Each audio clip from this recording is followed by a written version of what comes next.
दे शिवावर मोहे शुभ कर्मन ते कबहू न डरूं और जो जब जाए लड़ूं निश्चय कर अपनी जीत करूं, निश्चय कर अपनी जीत करूं।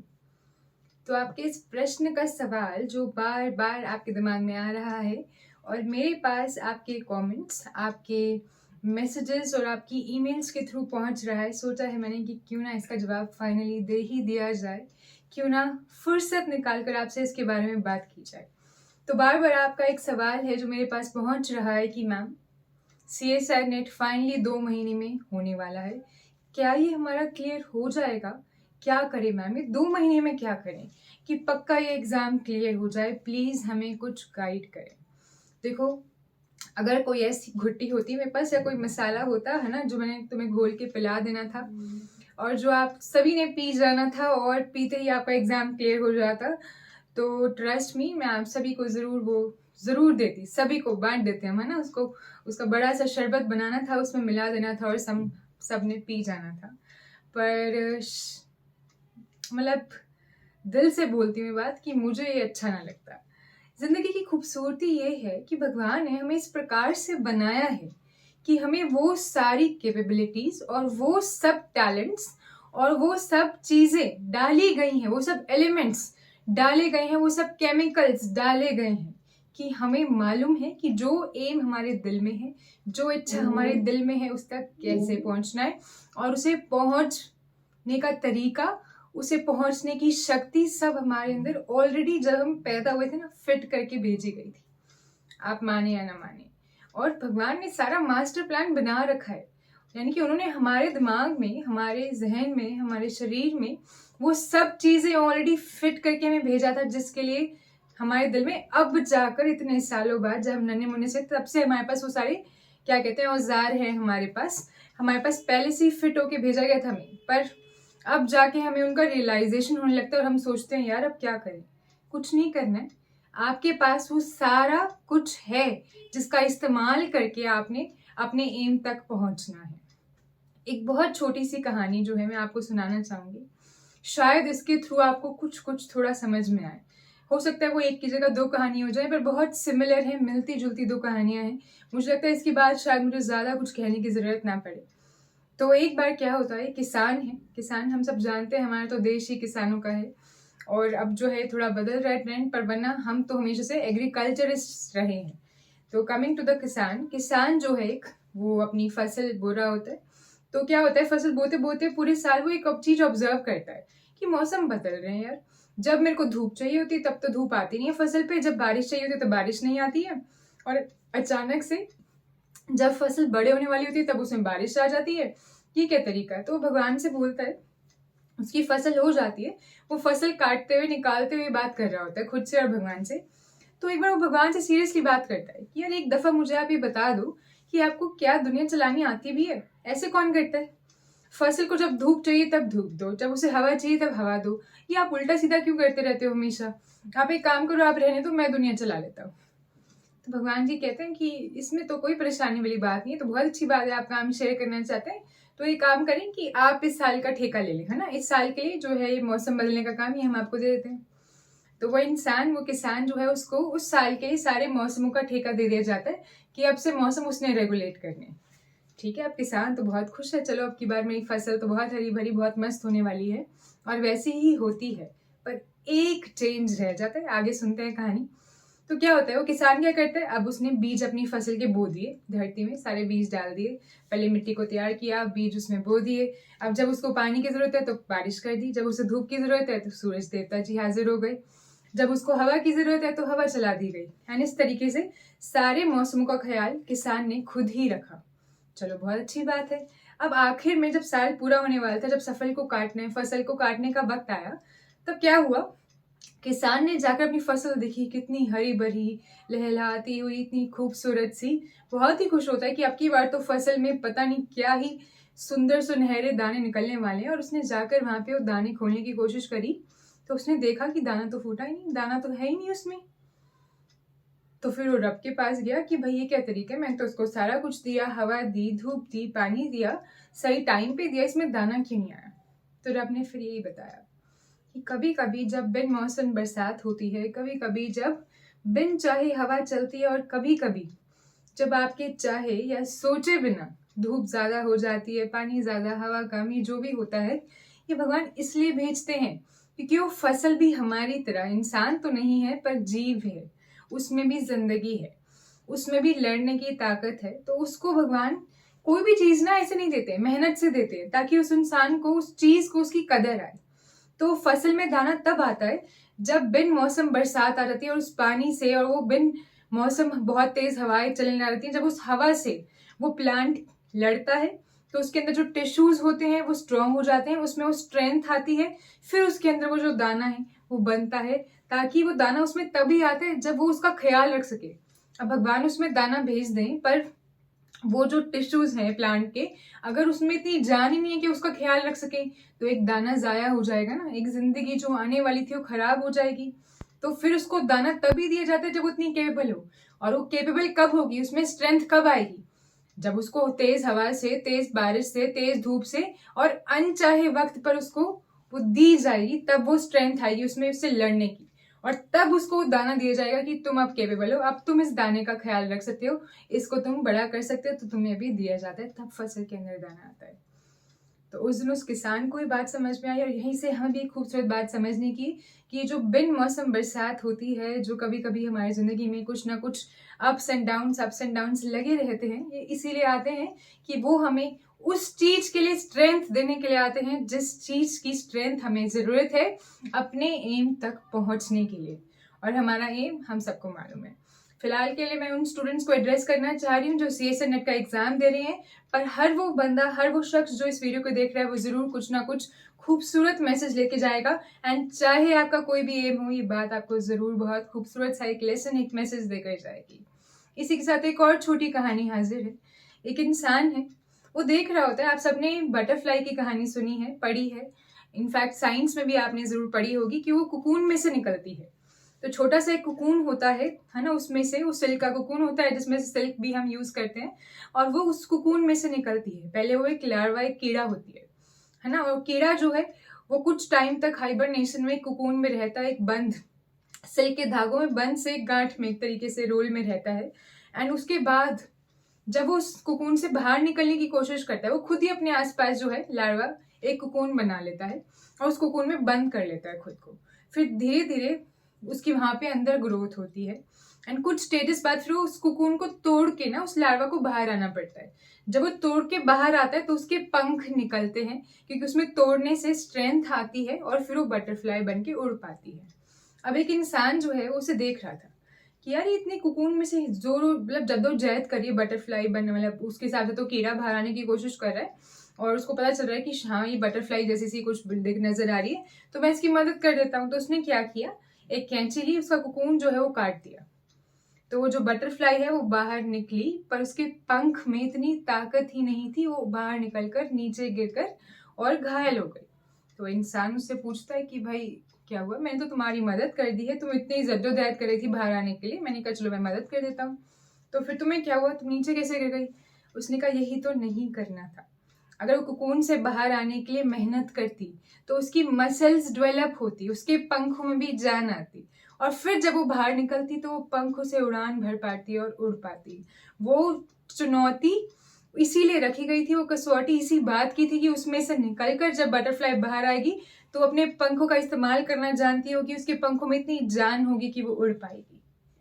और यही हमारे साथ है कि हम भी किसी ना किसी स्टेज पे हमारे सामने एक चैलेंज आता है, चाहे वो कुकून में से बाहर निकलने जैसा ही आप समझ लीजिए, और अगर हम उस चैलेंज को अकेले पार कर पाते हैं अपने अंदर की क्षमता का इस्तेमाल करके, तो फिर हम ग्रो कर जाते हैं, कुछ डेवलप हो जाता है हमारे अंदर, कुछ बदल जाता है, और कुछ ऐसी एनर्जी डेवलप होती है जिसके हेल्प से जो अगला लेवल है, जो हमें अपने मंजिल के और करीब लेकर जाएगा, उसके हम काबिल हो जाते हैं।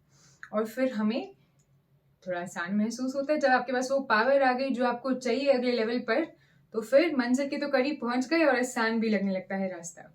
तो जब भी लाइफ में कोई प्रॉब्लम आए तो घबराने की जरूरत नहीं है, एंड आपको मालूम है कि वो प्रॉब्लम नहीं है, वो एक्चुअली में आपके अंदर जो छुपी हुई शक्ति है उसको जगाने आई है, आपको एक्टिवेट करने आई है, और अगर आप उसमें से गुजर कर निकलेंगे तभी वो एनर्जी आपके अंदर एक्टिवेट होगी, अदरवाइज आप उस एनर्जी को यूज ही नहीं कर पाएंगे, वो जाया हो जाएगी। और जाहिर बात है उस एनर्जी को तो यूज करना था, तभी तो आप अपनी एम तक पहुंच पाएंगे, वरना आप अपनी एम तक भी पहुंचने में कहीं ना कहीं असफल रह जाएंगे।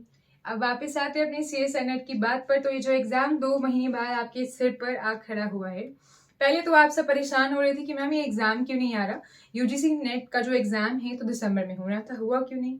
दिसंबर वाला जनवरी में भी नहीं हुआ पोस्टपोन होकर, फिर फरवरी में भी नहीं हुआ। पर फाइनली जब UGC और CSNET कंबाइन करके अब एग्जाम ले रहे हैं आपके गर्मियों की छुट्टियों वाले महीने में, तो फिर आप सब परेशान क्यों हैं? आपको तो एक्स्ट्रा 2-3-4 महीने मिल गए, अब तक तो आपकी तैयारी जबरदस्त तरीके से हो जानी चाहिए थी।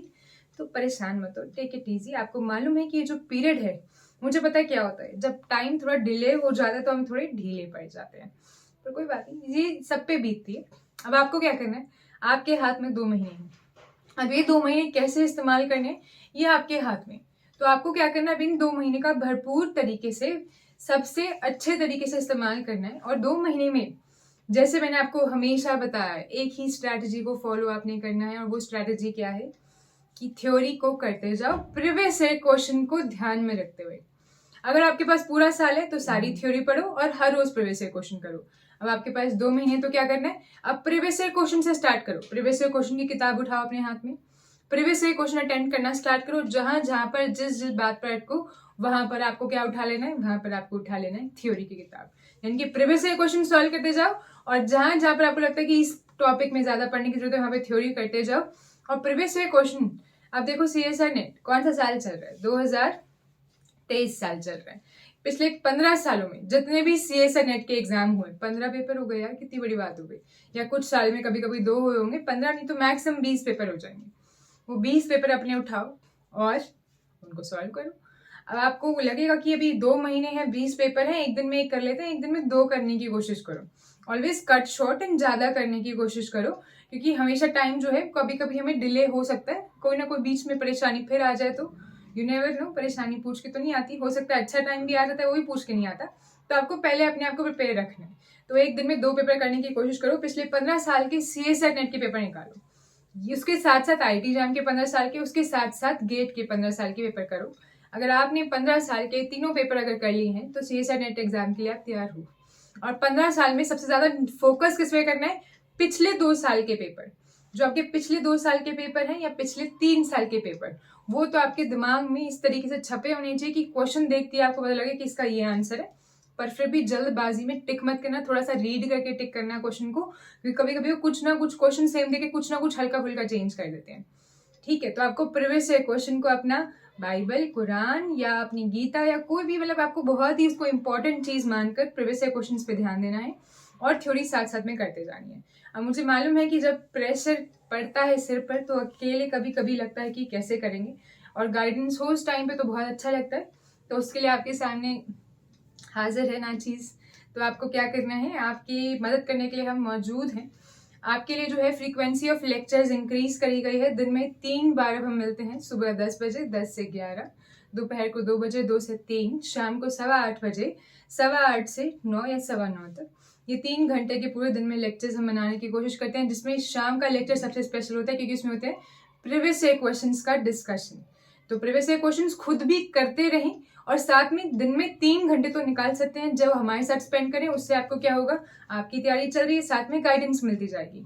अगर आपने स्टार्टिंग से अपने साथ हमारे साथ जुड़े हुए हैं, बहुत लोग होंगे आप में से, तो आपको पता होगा कि इस टाइम तक आपके मैक्सिमम जो सब्जेक्ट्स हैं वो आपके हाथ में होंगे विद कॉन्फिडेंस। तो आपको फिर हमारे साथ बस कंटिन्यू करते रहना और CSNET एग्जाम तक आपकी तैयारी एकदम पक्की हो जाएगी। साथ में इंडिविजुअली प्रीवियस ईयर क्वेश्चंस को रगड़ते रहना है। और जो लोग अभी तैयारी करें या जो अभी हमारे साथ जुड़ रहे हैं, उनको क्या करना है, उनको इंडिविजुअली भी थोड़ी तैयारी खींच के रखनी है और साथ में 3 घंटे हम आपको दे रहे हैं, उन 3 घंटे में जुड़े रहें। एंड मैं बता रही हूँ कि जो रोज शाम को अगले 2 महीने तक प्रीवियस ईयर क्वेश्चन हमारे साथ करें, उसका क्लियर करने के 90% चांसेस तो हैं, क्योंकि हम हर क्वेश्चन जो पिछले कुछ सालों में है उन्हें डिस्कस कर लेंगे। तो हम प्रीवियस ईयर क्वेश्चन हर रोज knockout back to back previous year question discuss करने वाले हैं हर शाम, और उस सीरीज का नाम भी हम यही रख रहे हैं, नॉकआउट प्रीवियस ईयर क्वेश्चंस। हर रोज प्रीवियस ईयर क्वेश्चंस करेंगे और पिछले सालों के क्वेश्चंस को ऑब्जर्व करके पता लगता है कि किस तरीके से एग्जामिनर क्वेश्चन पूछ रहा है, और उसके बेसिस पे अगर हम क्वेश्चन करते जाएंगे तो क्या होगा, हमें पता लगेगा कि किस तरीके से हमें सोचना है, जब हम थ्योरी पढ़ते हैं तो हमें कॉन्सेप्ट समझ में आता है, जब हम क्वेश्चन अटेम्प्ट करते हैं तो पता लगता है कि उस क्वेश्चन, उस थ्योरी में को किस तरीके से सोचना था, उस थ्योरी में से कौन सा कंसेप्ट उठाकर और उसको क्वेश्चन पे कैसे अप्लाई करना है। तो क्वेश्चन हमें सिखाती है कि थ्योरी को यूज कैसे करना है, और एक्चुअली में everything comes down to real life uses. तो क्वेश्चंस बहुत जरूरी हैं, इसलिए हम कैसे पढ़ते हैं, हम इन जनरल भी ऐसे ही पढ़ते हैं, क्वेश्चन को अपना क्या कहते हैं मानकर पढ़ते हैं कि क्वेश्चन सबसे ऊंचे हैं, हमारे लिए ऊंचे स्थान पर है, क्वेश्चंस को रेफर कर करके उसके बेसिस पे हम थ्योरी को रेफर करते जाते हैं। तो स्ट्रैटेजी आपको यही रखनी है, बिल्कुल सिंपल लफ्जों में प्रीवियस ईयर क्वेश्चन। इस पूरी वीडियो में स्ट्रैटेजी की बात में मैंने सिर्फ प्रीवियस ईयर क्वेश्चन का है, दोबारा बोल रही हूँ, 10 बार बोल देती हूँ। प्रीवियस ईयर क्वेश्चन रखो इस टाइम पे, और किसी चीज पे ध्यान देने की जरूरत नहीं है। थोड़ी सी इस दुनिया के जमाने में हमारे पास बहुत सारी चीजें हैं, बहुत किताबें हैं, गूगल बाबा हैं, एंड बहुत सारे रिसोर्सेज हैं, बहुत सारे इंस्टीट्यूट्स के नोट्स हमें मिल जाते हैं ऐसे इधर उधर दोस्तों से मांगकर फ्री में। तो इन सब से अपने आप को क्या है पागल मत करना, बहुत बच्चे करते हैं और फिर फंस जाते हैं। इस टाइम पे अगर आप 10 नोट्स पढ़ने की कोशिश करोगे, 10 किताबें पढ़ने की कोशिश करोगे, तो फिर पक्का पेपर क्लियर नहीं होगा। इनफैक्ट अगर आप पूरे साल भी करने की कोशिश करोगे तो पेपर क्लियर होने के चांसेस कम है। एक बार में एक किताब, एक मेथड, एक चीज पकड़ो, उस पर अपने आप की मास्टरी कर लो, और जब वो हो जाए तब अगले पे जाना होता है। पर वो होने के बाद मैं तो उसके बाद भी कहूंगी कि प्रीवियस ईयर क्वेश्चन अगर हो जाए तो प्रीवियस ईयर क्वेश्चन रिपीट करो। 15 साल के आईटी जैम, सीएसआई, नेट और गेट के अगर प्रीवियस ईयर क्वेश्चन हो जाए भगवान की दया से, तो इन 15 साल के तीनों ही पेपर्स दोबारा रिपीट करो, और आप देखो कि फिर उसके बाद अगर आपको टाइम मिले तो फिर मेरे पास आना, मैं बताऊंगी कौन सी किताब पढ़नी है। सही बात है, डन। तो अगले 2 महीने के लिए क्या करना है, प्रीवियस ईयर क्वेश्चन पे, साथ में गाइडेंस के लिए दिन में 3 बार मैं आपसे मिलने की कोशिश कर रही हूँ, और 3 से ज्यादा भी अगर हो पाएगा, टाइम निकाल पाऊंगी तो बिल्कुल I will be there. Let us see, 3 बार तो है ये भी, फिलहाल 3 बार मिल रहे हैं, और शाम को हर रोज प्रीवियस ईयर क्वेश्चन करें, तो वो तो किसी भी हाल में आपको मिस नहीं करना चाहिए। बस ऑल द वेरी बेस्ट। और जो स्टार्टिंग में हमने वो बात बोली थी कि हमने दुआ की थी रब से कि हमें इतनी हिम्मत दे कि शुभ कर्मों से हम कभी ना डरे, और ऐसे कर्म कर सकें, इस जंग में उतर सकें और निश्चय कर अपनी जीत कर सकें। तो निश्चय कर लो कि जंग जो है ये खूबसूरत है, जिंदगी की जंग जो है, कहीं कहीं पर जंग है, कहीं कहीं पर फसाना है, कहीं कहीं पर बहुत मस्ती है, तो सब कुछ बीच में है, पूरा पैकेज है। पर इसे हमें इंजॉय भी करना है और इसमें हार नहीं मानी, और अगर कोई बड़ा सपना देखा है तो बड़ी जान लगानी पड़ेगी, बड़ा जिगरा रखना पड़ेगा, और अच्छे से मेहनत करनी पड़ेगी। मैंने कल परसों भी ये बात फरमाई थी, किसी ने मुझसे पूछा था कि मैम इतने बड़े सपने ये कब पूरे होते हैं? ज्यादा नहीं हो गया, जितने बड़े सपने आप देख सकते हो उससे थोड़े और ज्यादा बड़े भी सपने पूरे हो सकते हैं, पर उतने बड़े सपने देखने के लिए, उतनी बड़ी मेहनत करने के लिए, उतना बड़ा जिगरा रखने के लिए तैयार हो जाओ। और ट्रस्ट मी, जितने आपके सपनों का साइज बड़ा होने वाला है, उतने आपके रास्ते में जो चैलेंजेस आने वाले हैं, जो आपको प्रिपेयर करने के लिए आने वाले हैं उन बड़े सपनों के लिए, वो भी बड़े हो सकते हैं, कभी कभी आसान, कभी बड़े भी हो सकते हैं। So be prepared, all the best, all the very best. मेरी सारी शुभकामनाएं, सारी दुआएं आपके साथ हैं। बस मैं यही दुआ करूंगी कि आप बहुत अच्छे से दिल लगाकर अपने सारे फोकस के साथ अगले 2 महीने मेहनत करें और हमारे साथ जुड़े रहें, और आप पक्का एग्जाम क्लियर कर पाएंगे, बिल्कुल कर पाएंगे, क्योंकि जितने हम एफर्ट देते हैं भगवान सब देखते हैं, और उससे 10 गुना रिटर्न तो हमें मिनिमम मिलता ही है।